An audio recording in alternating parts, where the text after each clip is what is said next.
Buenas tardes a todos y todas. Muchísimas gracias por acompañarnos en un nuevo Facebook Live de la Fundación Pies Descalzos. El día de hoy nos acompaña la docente Lía Camacho Pinzón. Lía es terapeuta ocupacional, magíster en trastornos cognitivos y del aprendizaje, docente asociada e investigadora del Grupo Bienestar y Ocupación del Programa de Terapia Ocupacional de la Universidad Metropolitana de Barranquilla. Lía cuenta con más de 20 años de experiencia en el desarrollo de programas de promoción, prevención, habilitación, remediación y rehabilitación a niños, niñas y adolescentes con dificultades en las competencias para el autocuidado, el juego y la escolaridad. Lía además lidera la estrategia Centro Piloto, la cual se implementa en el Colegio Pies Descalzos La Playa de la ciudad de Barranquilla. Lía, muchísimas gracias por acompañarnos el día de hoy, por aceptar esta invitación a participar de este espacio de Facebook Live, el cual busca brindar herramientas a docentes, padres de familia y cuidadores para poder acompañar todo este proceso de aprendizaje en casa en el cual estamos viviendo el país en este momento. Bienvenida. Gracias, Carlos, muy amable. Gracias a la Fundación Pies Descalzos por la invitación. Muy buenas tardes para todos y todas. Espero que este espacio sea un espacio de reflexión desde diferentes miradas, no solamente desde la mirada y las posturas del profesor, de pronto de los colegas terapeutas, sino una mirada también hacia los padres de familia y obviamente que esto se vea reflejado en el cuidado hacia nuestros niños. Entonces, muchísimas gracias y bueno, estoy súper dispuesta a todas las preguntas e interrogantes que puedan surgir alrededor de este encuentro. Vale, Lía, muchísimas gracias y entonces quedamos en tus manos para esta apertura de este espacio de conversación. Listo, gracias, Carlos.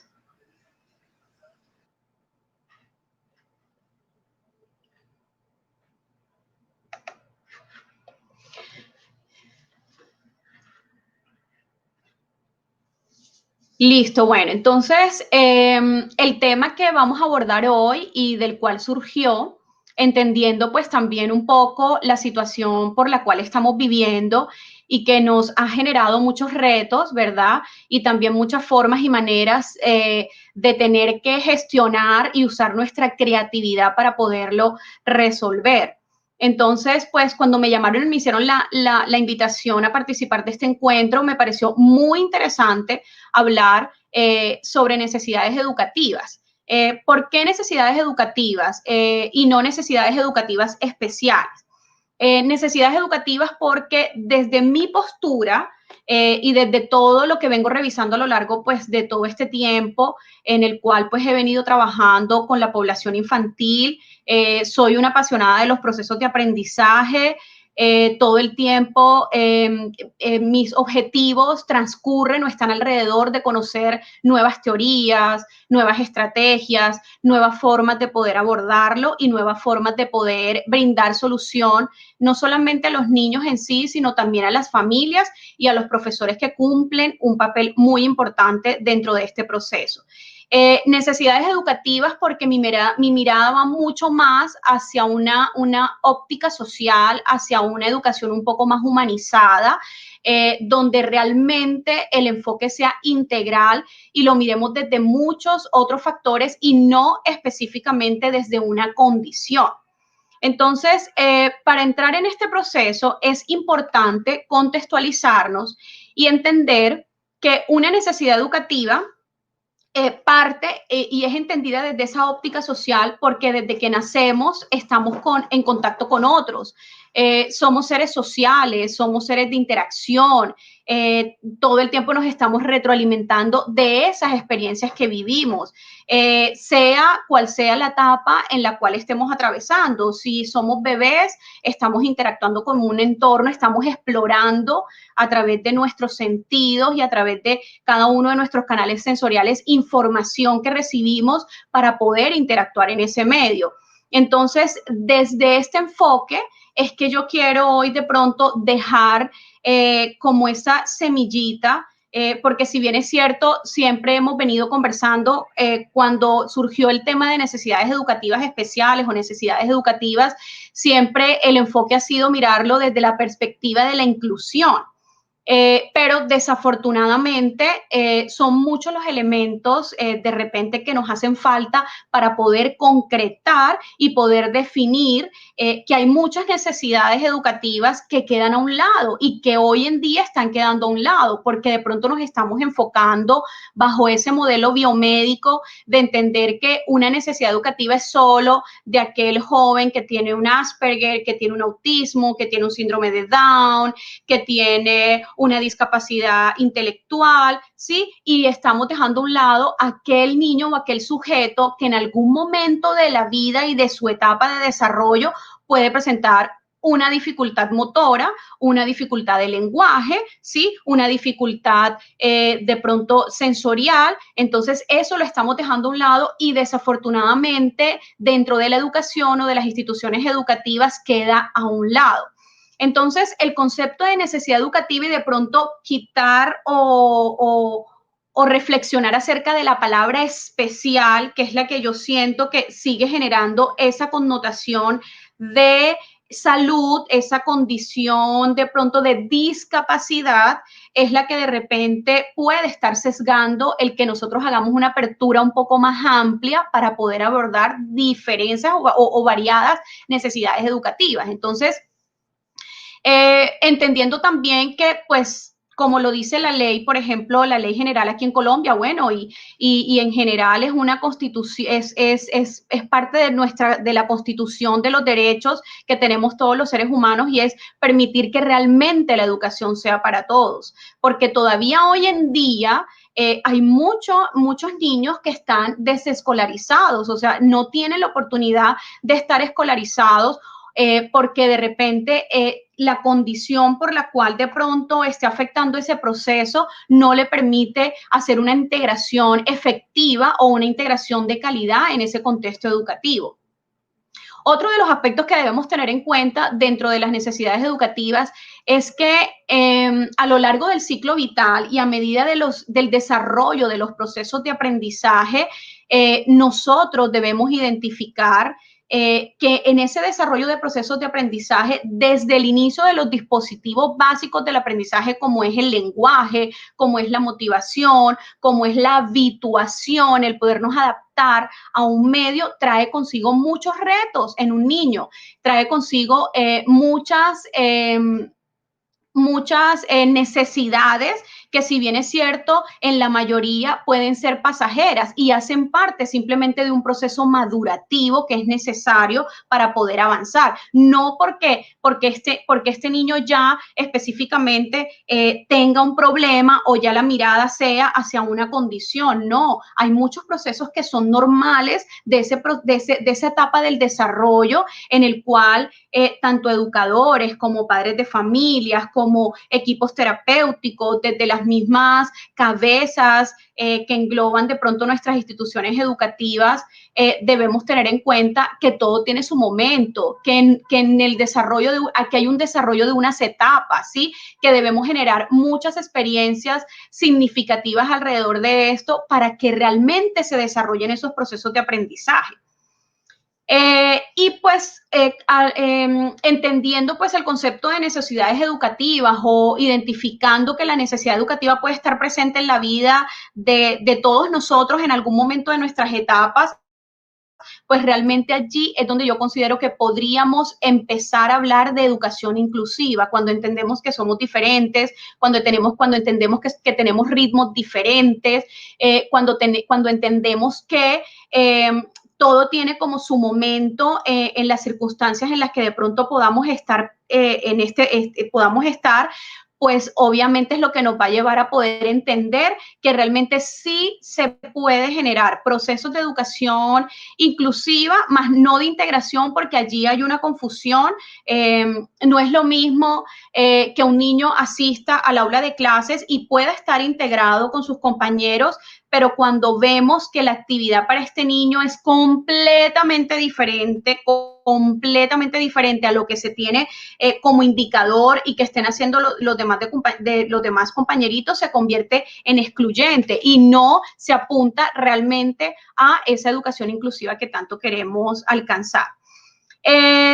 Por el contrario, el término, si ustedes buscan en todas partes y indagan en diferentes tipos de fuentes y demás, van a encontrar que una necesidad educativa especial viene o parte desde una mirada desde la discapacidad.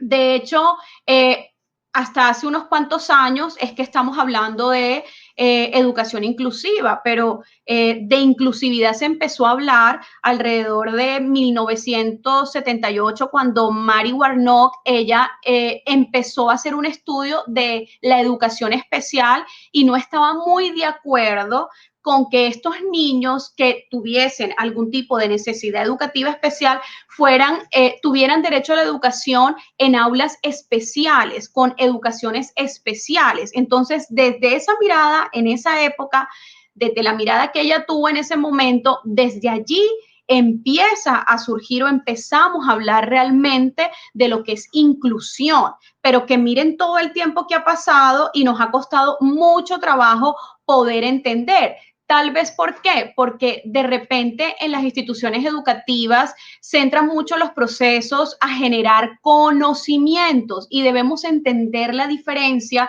entre lo que es generar conocimiento y realmente lo que significa educar. ¿Sí? Tal vez yo siento que esa palabra de educar o de verdad enseñar es la que de repente no nos ha permitido poder avanzar y tener objetivos claros de qué queremos, ¿verdad? Con nuestros niños, o sea, qué realmente es lo que queremos enseñar y lo que queremos y hacia dónde queremos educar a nuestros niños. Y por eso se termina convirtiendo tanto para los colegios en un caos como también obviamente para el padre de familia que pues muchas veces no tienen los mecanismos, no cuentan de pronto con las estrategias, no son bien orientados, no conocen bien cómo es esa ruta que deben implementar en sus casas. Aparte de todo, se genera de pronto el estrés, la angustia, la impotencia. Muchas veces los papitos en lo que ven en sus hijos pueden verse reflejados y eso les genera frustración y desde allí viene como de pronto el hecho de utilizar mecanismos no apropiados para orientar los procesos de nuestros hijos. ¿Por qué? Porque estamos concentrados en la generación del conocimiento, de que se aprendan los números, de que se aprendan las tablas de multiplicar, de que se aprenda.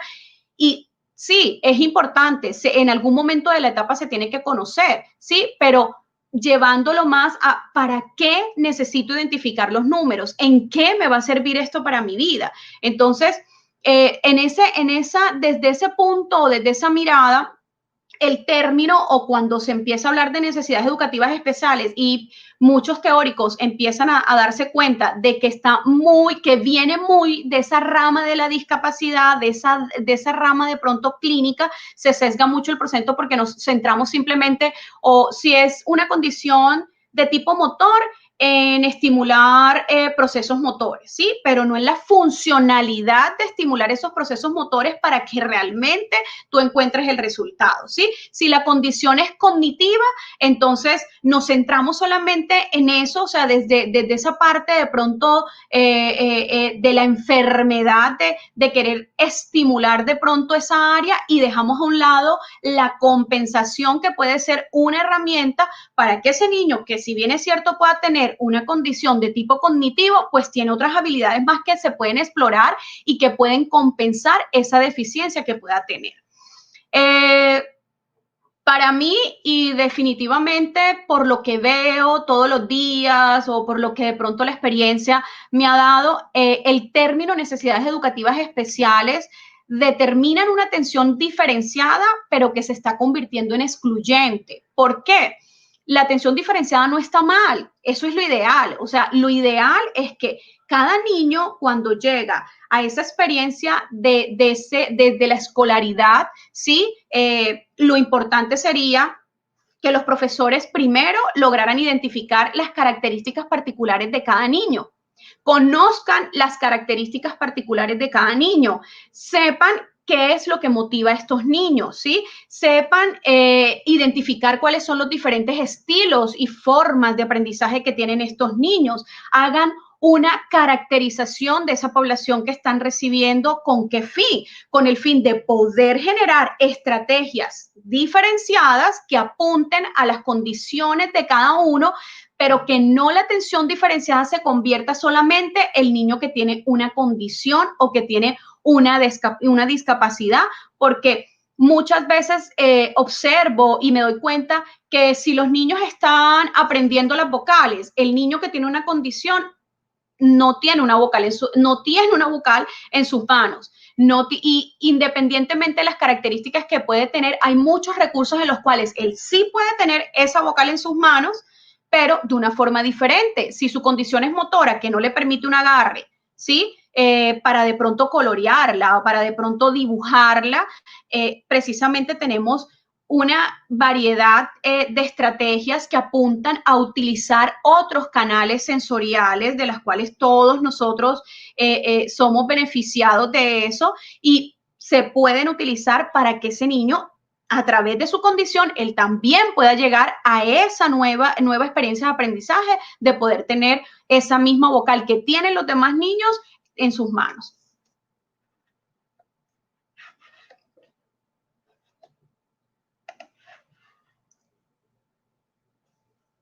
Bueno, entonces, ¿cómo podemos definirla o cuál sería nuestra reflexión de cómo las podemos definir? Entonces, una necesidad educativa son dificultades que puede presentar un sujeto y que están directamente relacionadas con la adquisición de una competencia académica. No están determinadas por la naturaleza de la discapacidad o desorden que tiene o que genera el sujeto. Implica ajustar el proceso de enseñanza en cada contexto. Lo que de repente he venido ahorita explicándoles.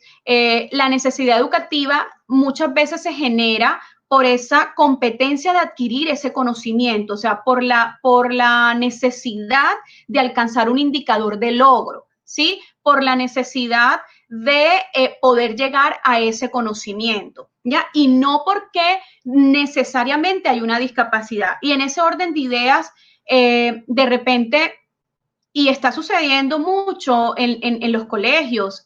Los niños que no tienen una condición y que no cuentan con su diagnóstico clínico y con todos los protocolos de evaluaciones y diagnósticos de los diferentes profesionales, en estos niños no se activa una ruta de inclusión o no se activa una ruta de una atención centrada en él, en las posibilidades que pueda tener, no se activa porque no cumple con esos requisitos. Y eso no es responsabilidad solamente de las instituciones educativas, eso viene desde Secretaría de Educación, eso viene desde Ministerio de Educación, en la cual nos tenemos que, tenemos que repensarnos y que no sencillamente quede en lo escrito o en lo que está o en lo que dice la ley, porque si revisamos nuestra Ley General de Educación 115, pues sí, ahí dice una cantidad de maravillas, pero que realmente esas maravillas se lleven a cabalidad, no. Pongo el ejemplo, ¿cuántos niños hay que de repente tienen una dificultad para agarrar el lápiz y eso hace que su proceso grafomotor, que su proceso escrito no se dé al mismo ritmo o esté en el mismo nivel de pronto que el resto de sus compañeritos? Ya ese niño automáticamente está en desventaja con respecto al grupo. ¿Por qué? Porque obviamente si no sabe agarrar bien un lápiz, si no ha adquirido la pinza necesaria para poder hacerlo o el agarre necesario para poder hacerlo, se va a encontrar en desventaja. Y esos niños, y es casi que el 80% de la población de las instituciones educativas donde estos niños pasan completamente desapercibidos, porque si no tienen una condición de tipo físico, sensorial, intelectual, emocional, social, no hay una activación de que se tienen que generar unas estrategias para este niño. Entonces, allí voy cuando de repente en el flyer de la publicidad de este espacio decía, ¿has sentido que en algún momento de tu vida sentiste tener una necesidad educativa? Sí, yo pienso que todos. Yo creo que todos en algún momento de nuestra vida tuvimos una necesidad educativa. De hecho, hoy en día, en este momento, con lo que estamos viviendo, la tecnología se ha convertido en una necesidad educativa. El hecho de que en muchos casos no está el acceso a la tecnología y hace que de repente la educación virtual no se pueda estar llevando a cabo con todos los requisitos de calidad que de pronto se pudieran esperar, porque de pronto no estamos preparados, porque de pronto no lo anticipamos, ¿verdad?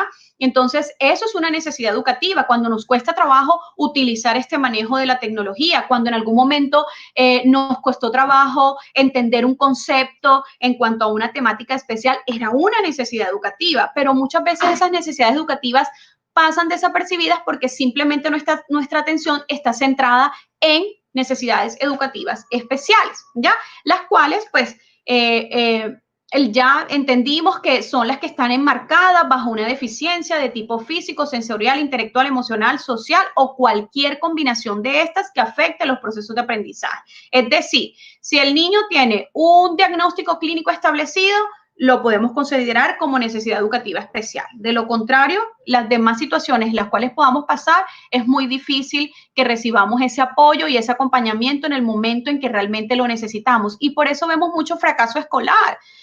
Si nos ponemos a ver la educación, en la educación pública, el primer nivel obligatorio de educación es el nivel de transición, o bueno, en la ley aparece como preescolar, pero realmente es un único nivel que es transición.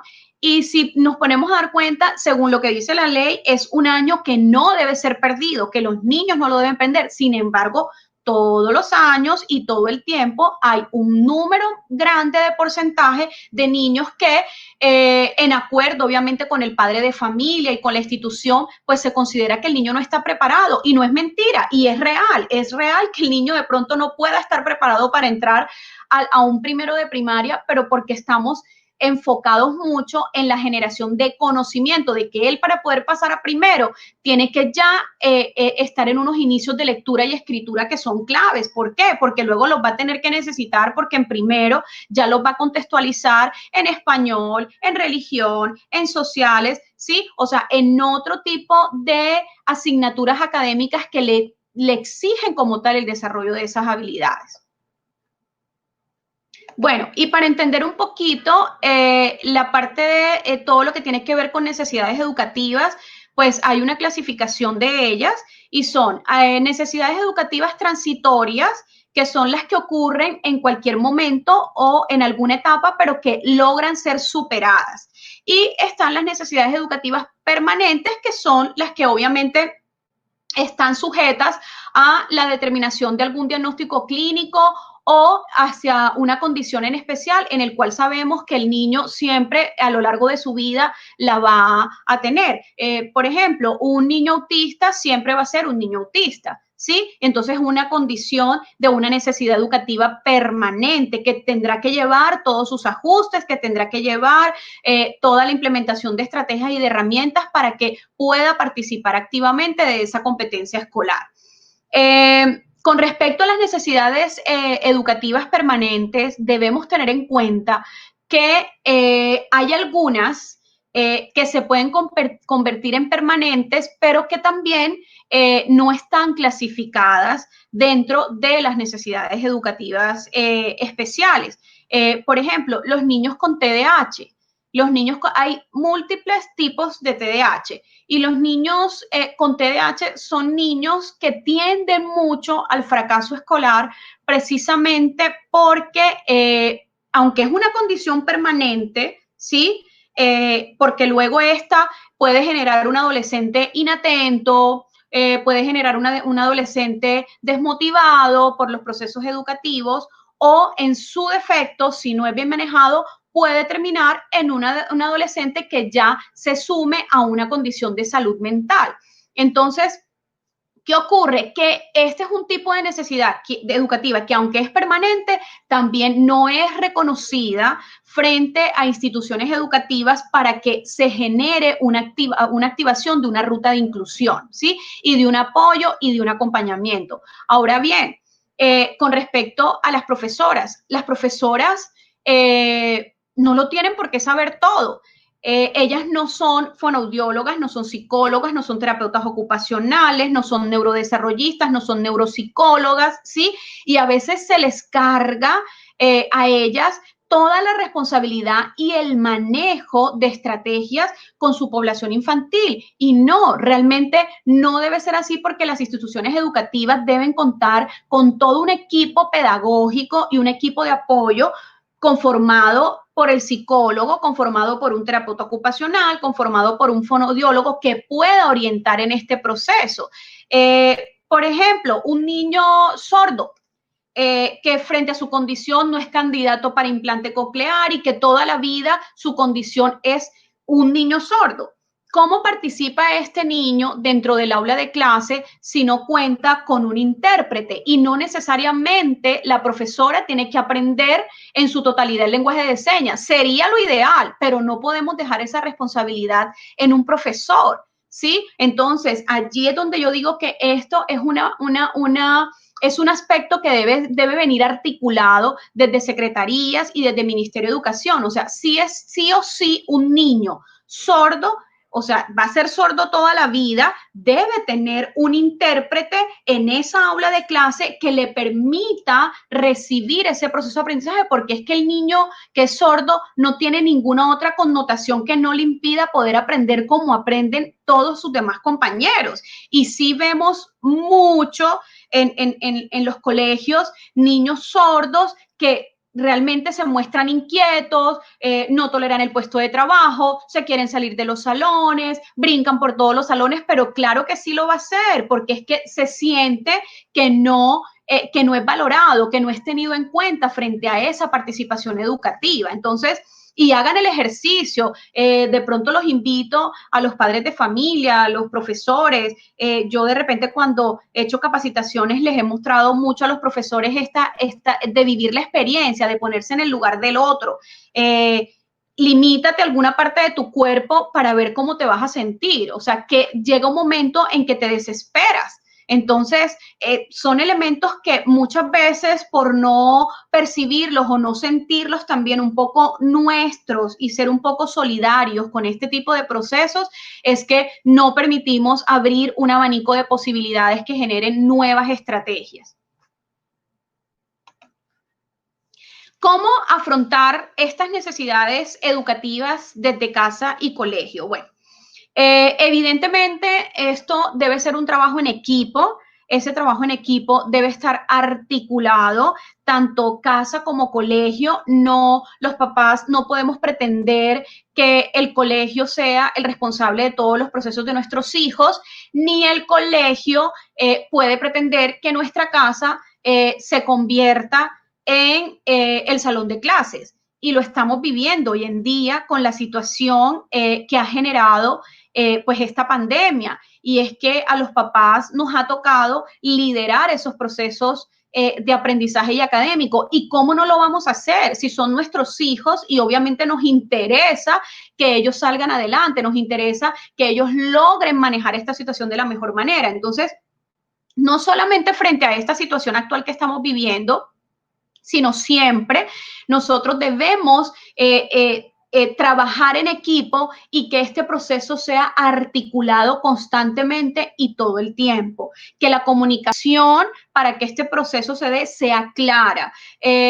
Nunca he estado de acuerdo de repente con los papitos que entiendo las posibilidades, pero si en un colegio preparan en el año 10 escuelas a padre y que nunca vayan a ninguna, no puede ser posible. O sea, en algún momento el hecho de asumir ese rol como padres de familia, así trabajemos, así tengamos múltiples ocupaciones, nosotros debemos como padres de familia estar conectados con la institución que elegimos para nuestros hijos, porque no fueron ellos los que lo eligieron, somos nosotros los padres de familia quienes tomamos la decisión de elegir esa institución para nuestros hijos. Entonces, eso nos tiene que llevar a reflexionar. No podemos ser tan ajenos de un proceso o simplemente ser partícipes del colegio cuando algo le está ocurriendo a mi hijo o cuando vemos que está en desventaja o cuando vemos que perdió algo, ¿sí? Porque a veces los papás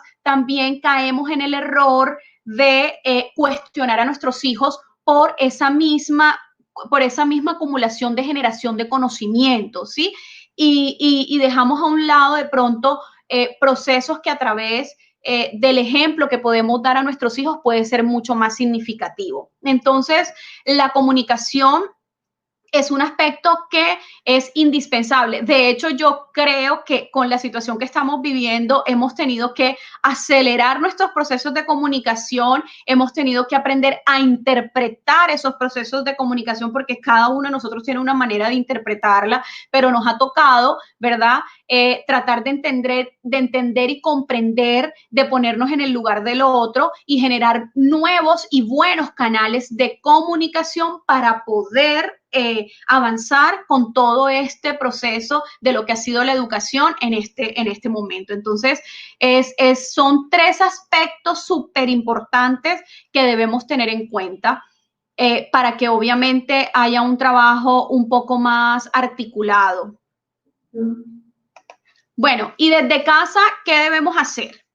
Bueno, primero que todo, yo le quiero decir a todos los papás que de pronto hoy nos acompañan que debemos comprender que ningún niño llega en cero a una institución educativa. ¿Eso qué quiere decir? Que antes de que el niño llegara a una institución educativa, él estuvo en contacto en un entorno, ¿verdad? Si bien es cierto, familiar, a través de muchos miembros que pueden conformar las familias porque hay variados tipos de familia y este niño estuvo en contacto, ¿verdad? Y creció y sus primeras etapas de desarrollo las vivió en ese entorno familiar, entonces ya él llega al colegio con unos aprendizajes, con unas experiencias previas de aprendizaje que pueden ser significativas y que pueden ser beneficiosas al ingresar a una institución educativa o por el contrario, en la institución educativa puede ser evidente de que el niño muchas de estas competencias que son importantes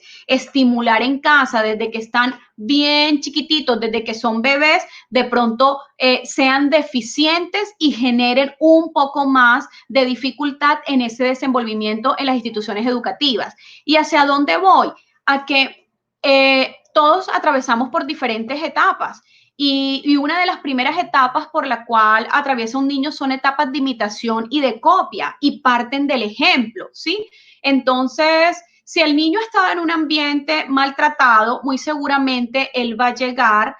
Hay 2 opciones, que llegue también a maltratar a otros en ese encuentro o en ese proceso de ingreso a una institución educativa o por el contrario, que su autoestima se haya visto tan afectado que sea carnada, por decirlo así de alguna manera, de otros niños que por percibir que el niño de pronto no participa, no se comunica, no es expresivo, no es espontáneo, los demás y ese niño pueda ser sujeto de lo que hoy en día llamamos y conocemos como bullying, o a veces ni siquiera es bullying, no llega a ser ni siquiera es bullying, pero es un niño que todo el tiempo está señalado porque no tiene las competencias para defenderse, y cuando hablo de defenderse, no es que enseñemos a los niños a que si te pegan yo pego, a que si, no, hay mecanismos en los cuales debemos ayudar, la comunicación, si yo no me siento bien, tengo que decirlo, si yo no me siento bien, me quito de eso. Nosotros como seres humanos alcanzamos a entender y a comprender muchos mecanismos de defensa, pero los mecanismos de defensa iniciales son proporcionados por nuestra familia, son proporcionados por nuestros padres y son proporcionados por las personas que están a nuestro alrededor.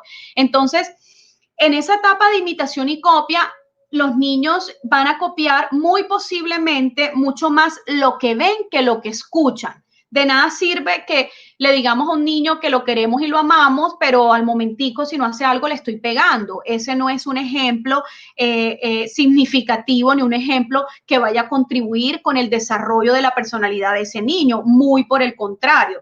Y en este momento y en estas épocas, yo estuve mirando unas noticias de que se había aumentado en esta época de pandemia el maltrato hacia los niños. ¿Por qué? Pues padres angustiados porque tienen que desarrollar obviamente otras funciones en casa y eso es completamente entendible. Pero ¿por qué está ocurriendo también eso? Precisamente por lo mismo. Y ahorita pues esa es una invitación que haré a los profesores y es realmente bajo estas circunstancias y estas condiciones, ¿qué queremos? ¿Sí? ¿Qué queremos que los niños aprendan?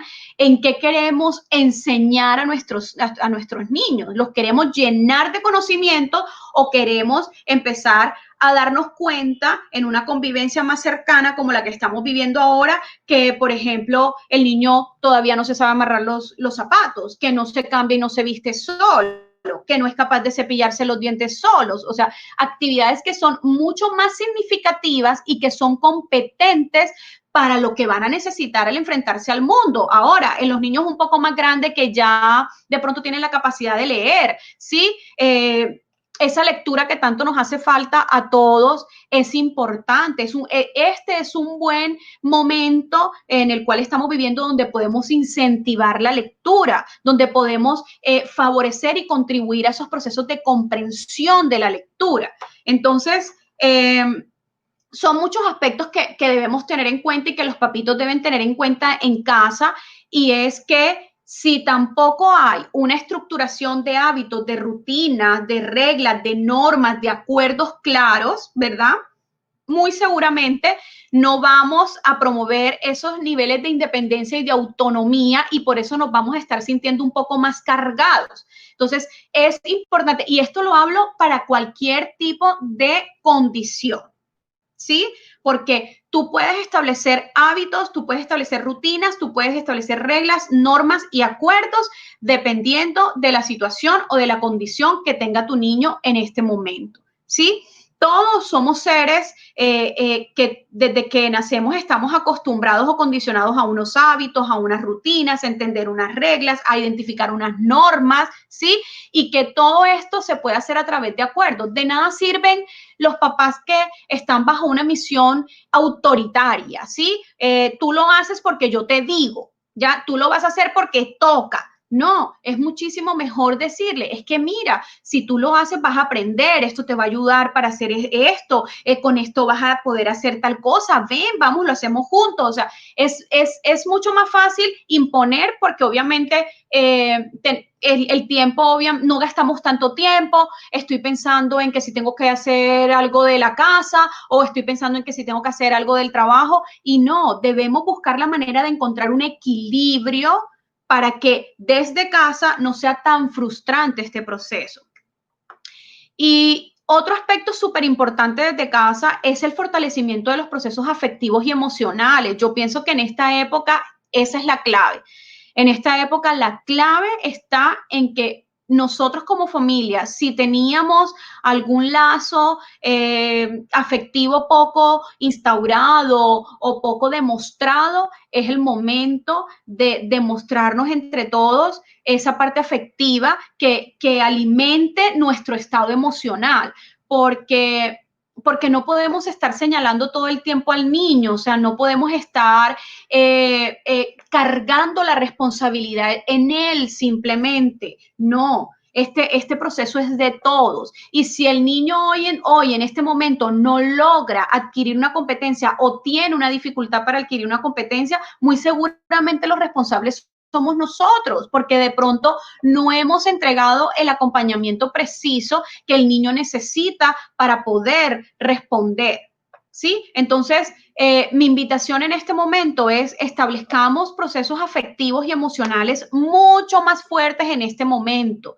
Es indispensable. Si yo como mamá me siento desesperada, o hoy amanecí de pronto aburrida, porque pues eso puede ocurrir, somos seres humanos, no porque seamos mamás o papás tenemos que ser perfectos y todo el tiempo mantener un equilibrio. No, nosotros nos equivocamos todo el tiempo, pero está en nosotros poder enmendar esas equivocaciones. Entonces, si yo hoy me siento muy aburrida, si me siento muy agotada, si quiero un espacio para mí, pues tómenselo, pero eso es mucho más beneficioso que sentarse con el niño, hacer una actividad académica donde lo voy a estar regañando, donde le voy a estar haciendo señalamientos negativos, donde no voy a tener la paciencia. Que quede a un lado eso, que quede a un lado eso, mientras yo respiro profundo, pienso, reflexiono y retomo para poder sentarme o para poder acompañar a mi hijo de una manera mucho más adecuada. Y pues otro aspecto es entender y comprender que somos diferentes, así tengamos 2 hijos, 3 hijos, y sean del mismo papá, de la misma mamá, somos diferentes, somos completamente diferentes. Entonces, las comparaciones entre hijos no son sanas. El de repente manifestárselos tampoco, así como así sea que como papás nosotros identifiquemos y nos demos cuenta que qué es diferentes son, pues sí, digámoslo para nosotros y tratemos de buscar estrategias y mecanismos, pero no hacérselo saber o hacerlos sentir responsables de por qué tu hermano se hace esto y por qué tú no haces esto, porque caemos mucho en ese error y eso va marcando mucho esos procesos también emocionales y sobre todo ese autorreconocimiento como ser humano y como individuos y como sujetos que somos. Entonces, pienso que las comparaciones, desafortunadamente, si bien es cierto, podrían partir de que nos permitan un proceso un poco más crítico, muchas veces lo que hacemos el efecto es contrario, comparar para juzgar, no comparar para remediar o comparar para mejorar, no. Entonces, invito a los padres de familia también a eso, a comprender que todos somos distintos, que todos somos completamente diferentes, ¿ya? Desde el colegio, bueno, desde el colegio, pues ya he venido de pronto conversándolo un poquito, pero es importante que desde el colegio realmente los profesores logren identificar las características individuales de los alumnos. O sea, yo siento que esas primeras semanas, cada vez que empieza un año escolar, son claves para reconocernos mutuamente los unos con los otros, para generar estrategias que nos permitan identificar características individuales de los alumnos. Yo invito a los alumnos a evaluar esos estilos de aprendizaje, esas formas de aprendizaje, no para marcar a un niño ni para echarle el ojo al niño, no.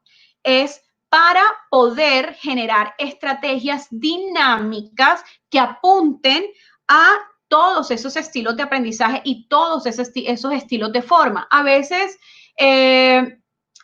hay niños que son visuales y auditivos, hay niños que son mucho más auditivos, hay niños que son mucho más kinestésicos, que les gusta vivir la experiencia, moverse a través de la experiencia.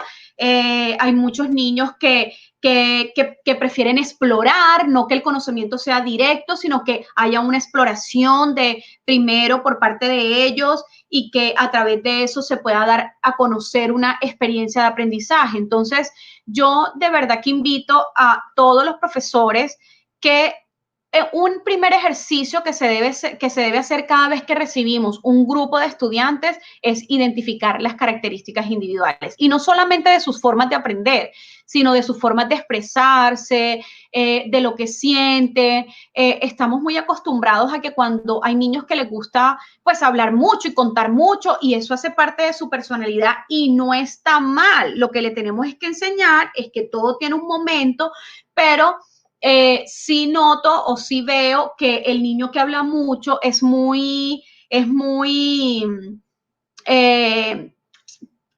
muy la atención automáticamente del profesor a ese niño. Ay, ese niño sí habla, todo el tiempo está distraído, todo el tiempo se desconcentra, no termina los trabajos, no hace. Entonces, no es callarlo, es enseñarle que hay momentos para todo, pero que él se puede seguir expresando, porque muchas veces los colegios limitan o coartan esa libre expresión de ese niño y terminamos convirtiendo niños tímidos, poco expresivos, porque todo el tiempo los estamos callando, todo el tiempo le estamos dando silencio, cállate, a veces ni siquiera decimos silencio, decimos cállate. La palabra cállate ya es completamente despectiva frente a cómo lo puede percibir un niño. Es importante determinar necesidades de aprendizaje, eso es clave, no porque haya una condición o porque haya una necesidad educativa, sino porque es importante saber cuáles son las posibles necesidades que puede tener mi grupo de estudiantes y qué estrategias yo puedo implementar. Otro aspecto es aprender a flexibilizar, adaptar o modificar las estrategias curriculares. Muchos colegios cuando se les habla de modificación curricular, eso es como algo así como que me dio dolor de cabeza, porque obviamente eso implica todos unos procedimientos y además no todos califican, pero es que unas estrategias curriculares no indican como tal que necesariamente siempre tengamos que cambiar completamente ese currículo para este niño o para este otro niño. No, nosotros podemos implementar estrategias curriculares que no modifiquen a un 100%, flexibilizando y adaptando esas estrategias, ¿sí? No los contenidos, ¿sí? No los contenidos. Por ejemplo, si estamos enseñando el fonema M y queremos que el niño haga una copia de 20 palabras con el fonema M, pero nos encontramos con un niño que, ay, no le gusta escribir. Hay niños que no les gusta escribir o que les cuesta trabajo esa parte de escritura porque sienten que su manito está cansada, porque de pronto no hacen el apoyo que es para que obviamente se facilite de pronto esa actividad motora. Entonces ya creemos que, ay, este niño hay que cambiarle todo. No, yo como profesora puedo tener la autonomía de decir, bueno, a él no le voy a poner 20 palabras, sino le voy a poner 5. Y yo lo puedo llevar de 5 en 5 a que él me complete las 20 palabras, pero a su ritmo. No tiene que ser al ritmo de todos o como yo me lo imagino o como yo lo planteo. ¿Sí? Ni tampoco se lo tengo que cambiar y es que no le voy a enseñar el fonema M porque es que no, en eso no consiste, no es lo ideal. Trabajar en la implementación de nuevas herramientas es clave y miren, nos ha tocado. Con esta situación nos ha tocado. ¿Cuáles han sido las herramientas? El que no tiene computador, el que no tiene acceso a internet, ¿verdad? ¿Qué hemos tenido que usar? El celular. El celular. Y muchas veces en las casas también somos rígidos de, yo no quiero que mi hijo nunca coja un celular, yo no quiero, yo pienso que la clave no está en quitar, sino la clave está en mostrar y enseñar a manejar, porque la vida nos está demostrando que la tecnología juega un papel muy importante, ¿sí? Que el uso de la televisión también juega un papel muy importante, y no solamente para estar viendo los muñequitos o las películas, no. Yo he visto canales educativos desde de pronto, en este caso, pues yo estoy en Barranquilla, he visto canales educativos que han ido mostrando contenidos muy académicos frente a esta situación.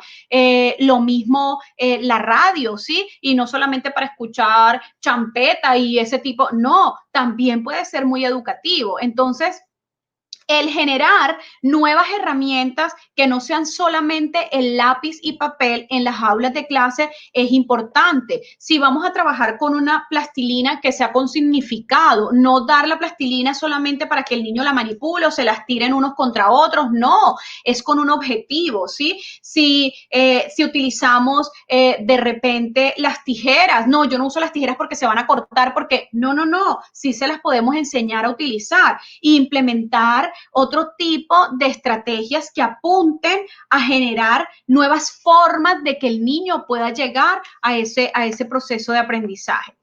Generar ambientes de aprendizaje significativos. Con eso me refiero, por ejemplo, las sillas y los pupitres no deben estar así en fila india, súper rígida todo el tiempo, ¿no? Yo puedo hacer círculos, puedo generar debates, puedo generar diferentes formas, puedo decorar el aula de clase de diferentes maneras, o sea, generar ambientes de aprendizaje que se conviertan en significativos para el niño. Yo puedo hacer una lectura en el piso con unos cojines, ¿sí? O sea, son muchas las estrategias que no necesariamente tienen que ser de esa misma forma de el pupitre, solamente en el pupitre, y que si nos vamos a poner de pie sea solamente cuando salimos al recreo. No, son niños, y eso también ocurre en los adolescentes también. Los adolescentes también se cansan de estar 8 o 9 horas sentados en un escritorio recibiendo solamente la información del profesor. Entonces, no, debemos implementar ambientes que sean agradables, que un niño llegue al salón de clase y, ¿por qué no? Si necesitamos trabajar, por ejemplo, una competencia escrita, ¿por qué no ponerles música? ¿Sí? ¿Por qué no poner música para que los niños sientan que el ambiente es completamente diferente? ¿Sí? Entonces, debemos generar otros espacios que generen que ese aprendizaje realmente sea significativo.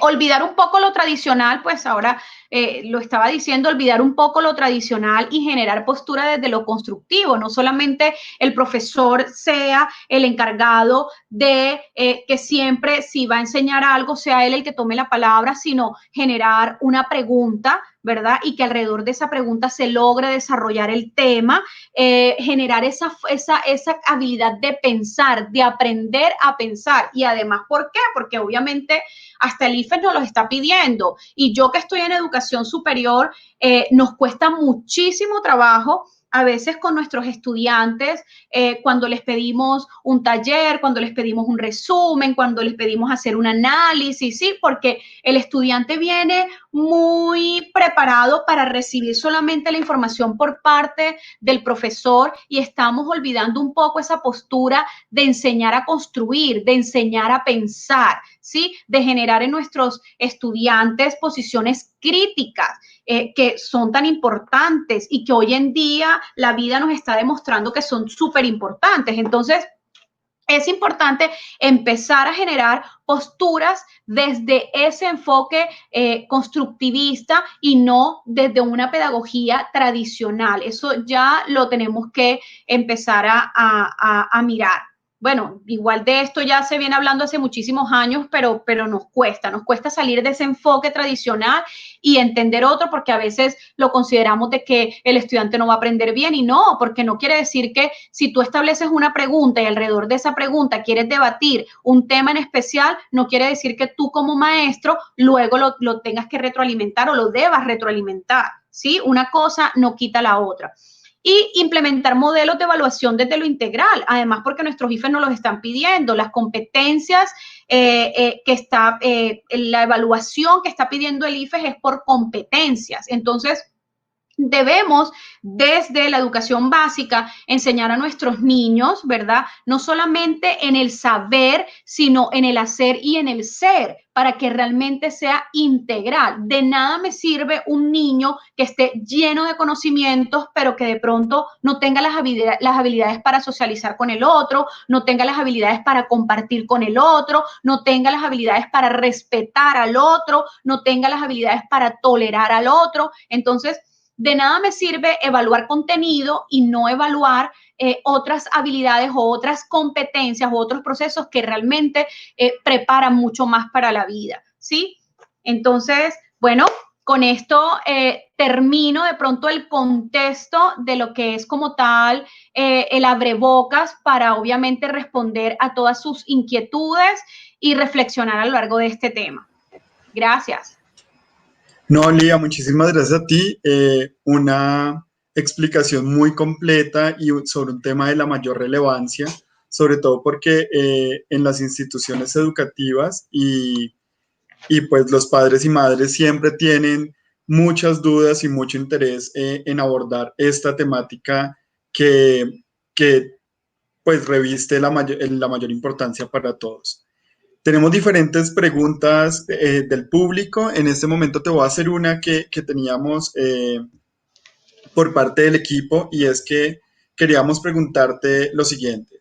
Sabemos que los padres, madres y cuidadores no son docentes. Sin embargo, hacen un gran esfuerzo en acompañar los procesos de aprendizaje de niños y niñas. ¿Qué herramientas podemos brindarles para que puedan acompañar de mejor manera el desarrollo de las actividades pedagógicas de los estudiantes con necesidades educativas? Ok.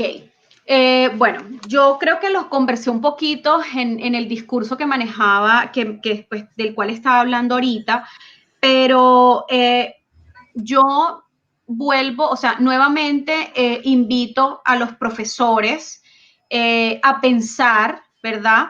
Realmente, ¿qué queremos enseñar? ¿sí? Hacia dónde apunta nuestros procesos de educación, ¿sí? O sea, ¿qué es lo que queremos con nuestros niños? Realmente, ¿qué tipo de competencias queremos alcanzar con nuestros niños, ¿sí?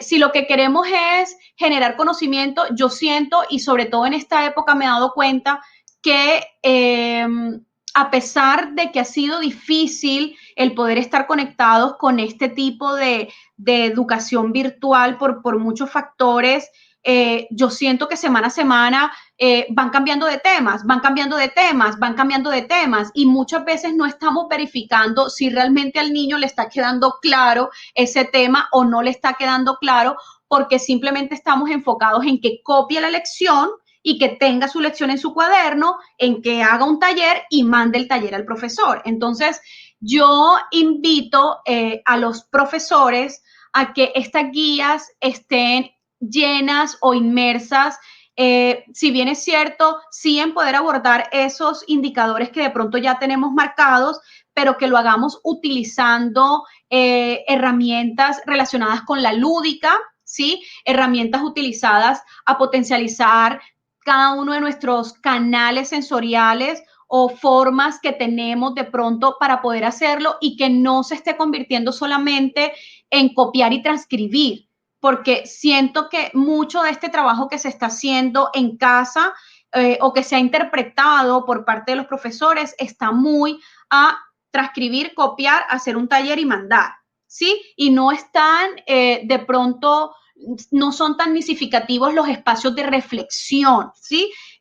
Incluso creo que son muy pocas, podría decir, pues tengo la oportunidad de tener contacto con algunas instituciones educativas y llevamos ya que 2 meses y algo, ya vamos para 3 meses de estar en esta y hay muchas instituciones educativas en las cuales los niños ni siquiera han tenido un encuentro con psicología y no porque es que el niño tenga un problema de psicología, o porque el niño necesite de psicología. No, pero es importante saber y conocer cómo se están sintiendo, ¿sí? Reflexionar qué está pasando, qué les gustaría hacer, cómo a ellos no se les ha preguntado si realmente lo quieren hacer así, sino que es impuesto. Bueno, vas a hacer la lección, vas a copiar la lección, vas a hacer el taller y lo vas a mandar. Entonces, prácticamente invito a los profesores a que revisemos qué queremos, ¿sí? ¿Qué queremos en estas circunstancias? Porque evidentemente cuando regresemos a lo presencial, no todo va a estar dicho y vamos a tener que repetir muy seguramente muchos procesos que quedaron inconclusos o que para el estudiante no fue claro. Lía, muchísimas gracias en ese sentido. Diana Quintero Torres nos hace una pregunta que está relacionada mucho con lo que nos explicaste al principio respecto a la diferencia entre necesidades educativas y necesidades educativas especiales. Sin embargo, pues quisiéramos repetir al respecto lo siguiente. Actualmente, en términos de cambiar paradigmas, ya algunos autores hacen mención a no emplear el término especial, ya que todos los niños son especiales. Definen necesidades educativas transitorias y permanentes sin catalogar el especial, pero a su vez intenta ser sustituido por el término barreras de aprendizaje y de participación. Con esto no solo se atribuye a la dificultad de los niños, niñas, adolescentes y jóvenes, sino a todo lo que puede provocar. ¿Cuál sería su opinión al respecto? Para mí, sí, o sea, de hecho, yo dije de pronto en mi discurso que desde 1978 Mary Warnock, ella no estaba de acuerdo, ¿verdad?, con que se le diera una atención especial o considerar a los niños como especiales, ¿sí? O sea, pero si tú buscas, o sea, o por ejemplo, si miramos nada más con mirar la ley sigue, o sea, yo considero que no todos, el término de necesidad educativa especial sigue siendo muy desde la mirada clínica, sigue siendo muy desde ese modelo biomédico en el que se generó la discapacidad o la condición de tener una discapacidad. Y para mí, mientras sigamos manejando ese lenguaje, para mí va a seguir siendo excluyente. y apunto o me acerco un poco más a necesidad educativa porque siento que todos, sin necesidad de tener de pronto ninguna condición de tipo física o sensorial o motora o cognitiva, somos especiales porque en algún momento hemos tenido una necesidad educativa de algún tipo, ¿sí? Y no solamente necesidades educativas, necesidades desde muchos aspectos, pero pues enfocándonos de pronto en el tema que estamos hablando hoy, todos hemos sido sujetos de necesidades educativas. En algún momento de nuestra vida escolar nos sentimos fracasados, nos sentimos frustrados porque de repente no alcanzábamos los objetivos que nuestros profesores o nuestros padres de familia querían que pudiéramos hacer o que pudiéramos llegar a alcanzar, ¿no? Ok, un tema también del que hablaste y Julián Salazar nos hace una invitación también al respecto, y es que se habla de lo ideal en cuanto a crear ambientes pedagógicos, pero sí es necesario analizar esa desarticulación entre los entes educativos a nivel nacional y el local. Esto yo creo que principalmente relacionado con lo que tú hablabas respecto al sistema de apoyos que se requiere para poder tener, digamos, mejores procesos educativos en la escuela al contar con los equipos y los profesionales idóneos para poder acompañar el proceso de enseñanza-aprendizaje de niños y niñas, que un poco cuando uno habla con los profesores, muchas veces el llamado es hacia recibir capacitaciones para poder llevar a cabo mejor su proceso de enseñanza-aprendizaje, pero también como tú lo señalas, hay temas que no necesariamente debe resolver el docente y que se requiere una mejor articulación y una llegada de la política pública más fuerte por parte del nivel nacional y de las entidades territoriales ya en el nivel local. Entonces, importante este llamado. Otra pregunta que nos hacen en el Facebook Live es por parte de Jonfer Palacios, que señala lo siguiente. ¿Qué se debe hacer? ¿Cuál es el proceso a seguir? ¿Hasta qué edad o grado escolar debe permanecer un niño o niña en un plantel educativo con necesidades educativas, bien sea con un diagnóstico que puede ser permanente, transitorio, que son la mayoría de los casos? Bueno, pues la verdad, no hay una edad, no debe haber una edad, pues la ley dice que, bueno, después de los 18 años, pues ya el niño debe pasar a un entrenamiento de pronto vocacional o prevocacional. De hecho, yo pienso que en ese orden estaría un poquito de acuerdo porque si es una necesidad permanente donde realmente el niño no va a poder alcanzar por su condición los objetivos de pronto de un 10º, un 11, pues obviamente la ley también te dice que en 9º grado este niño puede recibir su cartón de bachiller y puede ya empezar un entrenamiento vocacional para ubicarlo en alguna ocupación específica. Pero ya, o sea, normalmente la edad está alrededor de los 15 o 16 años, que es que de pronto un niño con una necesidad educativa o transitoria o permanente, pues logra culminar sus estudios en la educación básica y media. Pero yo siento que no hay edad y mucho menos de pronto en los grados inferiores cuando a veces los mismos papás queremos acelerar los procesos de nuestros hijos. O sea, hay papás que porque el niño de repente ya puede hacer un proceso de lectura y de pronto el niño tiene 5 años, pero bueno, fue estimulado y ya logra leer, quieren que sea promovido a primero o quieren que sea promovido a segundo porque el niño se aburre, porque el niño no. Yo pienso que ese tipo de promociones a lo largo del proceso académico pueden ser una desventaja, porque es que el niño no solamente va a una institución educativa a aprender a leer, a aprender a escribir o a aprender un contenido, sino va a aprender a socializar, va a aprender a interactuar con el otro, va a aprender las dinámicas del estar en contacto con otros. Entonces, eso lo debemos tener como muy en cuenta, pero yo sí considero que si un niño tiene una necesidad educativa permanente que realmente no es, o sea, no es funcional, que esté repitiendo y repitiendo y repitiendo y repitiendo para alcanzar un objetivo, siento que a este joven o a este niño empezar a hacer un entrenamiento de una manera diferente para que aprenda una ocupación que le gusta, que vaya acorde a las habilidades que pueda tener y en el cual él pueda responder y que su parte emocional no se vea afectada, ¿sí? Entonces, pienso que eso es como lo más importante que debemos cuidar. Ok, otra pregunta que va como de la mano con lo que vienes hablando y nos la hace Sisi Yulisa Gómez, tiene que ver con lo que señalabas frente al trabajo de padres y madres en casa con el acompañamiento pedagógico. Señala Susi lo siguiente: ¿qué hacer con un niño que se opone a todo acuerdo o no los cumple? Yo quería responder, he estado con medio leyendo un poco, como para no distraerme, porque aunque no lo crean, soy bastante distraída. Entonces, me llamó la atención y dije, quiero responderle. Bueno, ¿qué es una mamita o es, sí, es una mamá, ¿cierto? Sí, debe ser una madre de familia. Debe ser una madre de familia. Bueno, yo quiero decirle algo a esta madre de familia y bueno, también a los profesores. Los niños tienen la capacidad de percibir, así tú digas las palabras correctas, pero tu lenguaje corporal sea autoritario o sea de abrir los ojos, nada más con abrirle los ojos a un niño, el niño ya está sintiendo que realmente tú no lo quieres llevar a que él asuma, modifique ese comportamiento o esa conducta que está teniendo en el momento, ¿sí? Los niños tienen la capacidad de percibir eso y no lo va a hacer.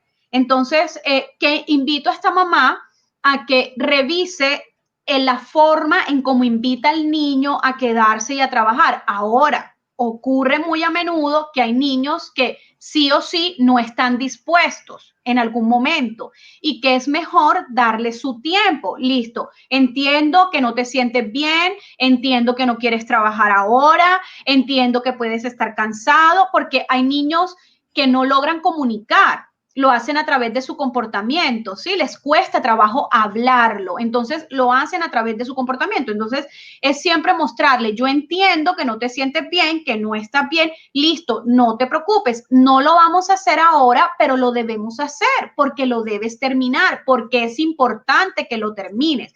Ahora, si de pronto es todo el tiempo, a toda hora, y de repente no es un niño muy pequeño, sino es un niño un poquito más grandecito, sí tendríamos que entrar a mirar cómo están sus bases a nivel conductual para ver si de repente estamos mostrando algún tipo de necesidad conductual que amerite de otro tipo de acompañamiento, ya sea de un apoyo por algún tipo de profesional, ¿sí? Porque hay veces que de pronto como papás no nos damos cuenta que nuestro niño está mostrando ciertas conductas muy repetitivas y constantes que hacen que de pronto no pueda responder frente a las demandas. ¿Por qué? Porque hay muchos elementos. Hay niños que sensorialmente pueden mostrar algunas dificultades que son poco evidentes por los papás y que lo hacen irritable, que lo hacen que no pueda tolerar una actividad o que no pueda terminar una actividad. Entonces,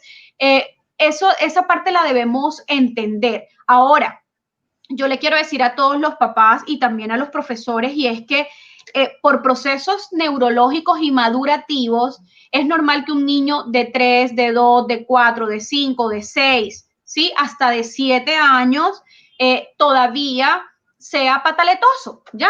Y seguramente si es pataletoso es porque es responsabilidad de ese núcleo, ¿verdad? O de ese ambiente en el cual él se ha desenvuelto, pero es completamente, puede ser completamente normal dentro del proceso sin llegar de pronto a un trastorno del comportamiento porque todavía hay muchas funciones a nivel neurológicas que no han madurado. Entonces es normal que haga la pataleta, que haga el berrinche, que se pueda mostrar. Eso no quiere decir que se lo vamos a aplaudir, eso quiere decir que le damos su tiempo, pero que luego lo tenemos que llevar a la reflexión. Ahora, hay muchos papás que acostumbramos a castigar todo el tiempo, o sea, todo el tiempo le estamos, o sea, el niño no quiso traer el plato a la cocina, castigado. El niño no quiso recoger los zapatos, castigado. El niño no, porque sencillamente lo que estamos haciendo es retarlo, ¿verdad? y lo estamos condicionando a que es en cuando yo quiero. No, es enseñarle, mi amor, pero ven acá, todo tiene su momento. Te he llamado 3 veces. Si a las 3 veces que te he llamado, yo puedo coger a mi hijo y llevarlo. Ven, vamos a buscar el plato y lo vamos a traer a la cocina. ¿Sí? Entonces, de repente invito a la mamita a eso, miremos nuestro lenguaje corporal, cómo se lo estamos diciendo, y busquemos a ver si nos puede mejorar de pronto utilizando esa estrategia. Querida Lía, tenemos varias preguntas, sin embargo ya debemos ir cerrando, entonces vamos a seleccionar una pregunta que nos parece muy importante de la profe Carmen, que es una de nuestras docentes de los colegios Pies Descalzos, que dice lo siguiente: ¿cuál sería la importancia de los PIAR en las necesidades educativas? Súper importante, súper importante, porque yo pienso que desde allí se marca como la ruta de poder implementar estrategias que apunten específicamente a alcanzar ciertos logros. Entonces, yo pienso que sí, que es muy importante. Lo que pasa es que, a ver, yo donde siento que de repente queda como el proceso sesgado. Pues todos estamos aprendiendo, ¿verdad? Entrar en los procesos de aprendizaje no es fácil porque todos son diferentes. En la teoría puede haber mucha clasificación de lo que es una dificultad, de lo que es un problema, de lo que es un trastorno de aprendizaje, y pueden estar muy clasificados, pero en la realidad nos damos cuenta que hay niños con condiciones completamente distintas y que ameritan que tú tengas que estar implementando otro tipo de elementos. Entonces, a veces yo siento que el equipo que se conforma o que articula de repente estos procesos requiere como de más apoyo y más acompañamiento, por lo que decía ahorita, no puede ser una responsabilidad solo del profesor, no puede ser, porque es que el profesor no es responsable de todo lo que le pueda ocurrir a un niño, ¿sí? O sea, un niño no es solamente, como lo he dicho ahorita, un vasito que lo vamos a llenar de conocimiento, sino que un niño es, es una personita que se está formando, que está aprendiendo a convivir con el otro, que está aprendiendo a entender al otro, que está aprendiendo a manejarse en un ambiente diferente al de su casa, ¿sí? Y pues eso amerita que este tipo de trabajo sea bajo la mirada de diferentes tipos de personas o de profesionales o de disciplinas que puedan hacer este proceso un poco más enriquecedor. Bueno, Lía, muchísimas gracias por tu tiempo, por los diferentes mensajes que nos has dado el día de hoy. Creo que tenemos una visión bastante completa, pues, de la complejidad del asunto que estamos abordando, sobre todo porque tiene que ver no solo, como lo enunciaste en tu exposición y como lo hemos venido nombrando, desde el trabajo que se debe pensar desde la estructura del sistema educativo como tal, y eso cómo llega finalmente al beneficiario final, que es el niño. Y el otro llamado muy importante es cómo logramos tener esas articulaciones, esas sincronías entre la familia y la escuela, de tal manera que los procesos que se están potenciando desde la institución educativa se puedan reforzar en casa, y de lo que está pasando hoy en casa se pueda lograr mejores prácticas luego desde la escuela. Entonces, varios llamados que nos parecen muy importantes y que nos parece que deben quedar, digamos, hoy como mensaje cuando trabajamos y cuando acompañamos a niños y niñas en los diferentes procesos educativos. Muchas gracias de nuevo por tu tiempo. Un mensaje final que quieras dejar a los docentes y a los niños y niñas y a los padres de familia que nos estuvieron acompañando el día de hoy. Bueno, Carlos, muchísimas gracias. Nuevamente, muchas gracias a Fundación Pies Descalzos. Carolina, gracias por esta invitación. Bueno, aquí en Pies Descalzos, el Colegio Pies Descalzos Barranquilla, pues saben las profesoras que pueden contar conmigo, los padres de familia también saben que pueden contar conmigo, y de repente mi mensaje en esta época es que nos centremos más en fortalecer un ambiente familiar de confort, un ambiente familiar de tranquilidad, no nos estresemos, por alcanzar, porque el niño tenga que alcanzar algo en específico, porque si pensamos en niño, tiene todavía un camino por recorrer que le va a permitir poder generar experiencias de aprendizaje, pero quiero invitar pues a todos de que esta época que estamos viviendo o este momento que realmente estamos viviendo sea para trabajar mucho la autonomía de nuestros niños, la independencia, de que logren hacer sus cositas solos, porque realmente la única manera de que tú puedas, o una forma en que tú puedas aumentar el autoestima de un niño es haciéndole ver lo que es capaz de hacer. Entonces, esa es como de pronto mi invitación y muchísimas gracias, muy agradecida con todos. Bueno, todas las personas que nos estuvieron acompañando el día de hoy, muchas gracias por su disposición, por su tiempo, por sus preguntas, los diferentes mensajes y reflexiones que recibimos. Los invitamos a que nos sigan acompañando en los diferentes Facebook Live que estaremos haciendo durante el mes de mayo y junio, y a que estén pendientes porque próximamente estaremos lanzando un nuevo espacio de interacción con padres de familia, niños y docentes, a través del cual esperamos seguir acompañando desde la Fundación Pies Descalzos a las familias para que todos estemos pies en casa. Muchas gracias a todos y hasta una próxima oportunidad. Gracias.